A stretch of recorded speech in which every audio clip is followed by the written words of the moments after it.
কৰিমগঞ্জৰ পৰা শিলচৰলৈকে আহমেদিয়া হোটেল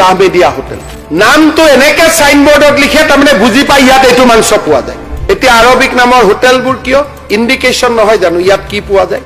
এইখন অসম হয় কিছুমান কথা আমি বাদ দিব নোৱাৰো জানো আজি ইয়াতে গো ভক্ষ নিবাৰণী কানুন আছে যে মন্দিৰৰ 5 কিলোমিটাৰত হ'ব নোৱাৰে আজি সব জায়গাতে ইন্ডিকেটিভ হোটেল নামটো এনেকে সাইনবোৰ্ডত লিখে তাৰমানে বুজি পাই ইয়াত এইটো মাংস পোৱা যায় মই নাজানো এইটো কথা হোম মিনিষ্টাৰ হয় মইতো জানো কিন্তু মই তাতে কিয় ধাগা বোলা নাই আজিলৈকে কিয় মই এটা কনচিলিয়েশ্যন বিচাৰি আছো 10 বছৰ আগতে অসমত আৰবিক নামত হোটেল নাছিল এখন হোটেলো নাছিল মই এখন গুৱাহাটীতে ডাঙৰ হৈছো হেদায়তপুৰত মুছলমান মানুহৰ ঘৰত খায়ে মই ডাঙৰ হৈছো এতিয়া আৰবিক নামৰ হোটেলবোৰ কিয় ইন্ডিকেশন নহয় জানো ইয়াত কি পোৱা যায় ৰিকনচিলিয়েশ্যন হ'ব লাগিব সমাজৰ মাজত কথা পাতিব লাগিব কথা দাবালে নহব তেতিয়া সংঘৰ্ষ হৈয়ে থাকিব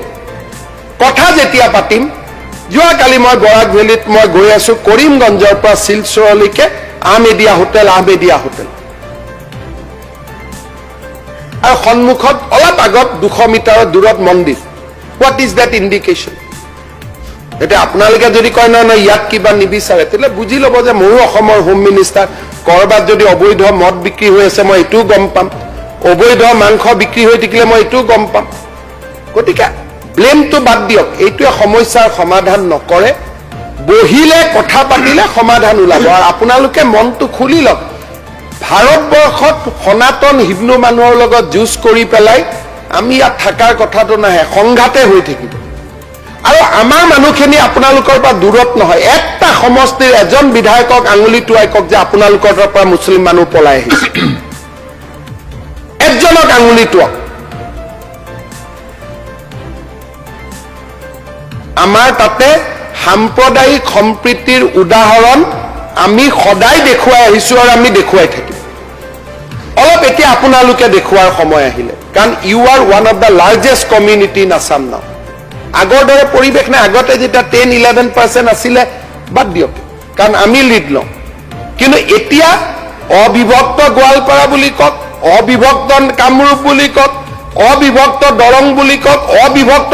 ধুবুৰী বুলি কওক আপোনালোক লিডিং কমিউনিটি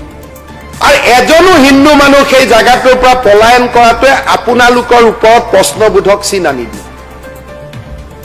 ৰাখি থক মানুহখিনিক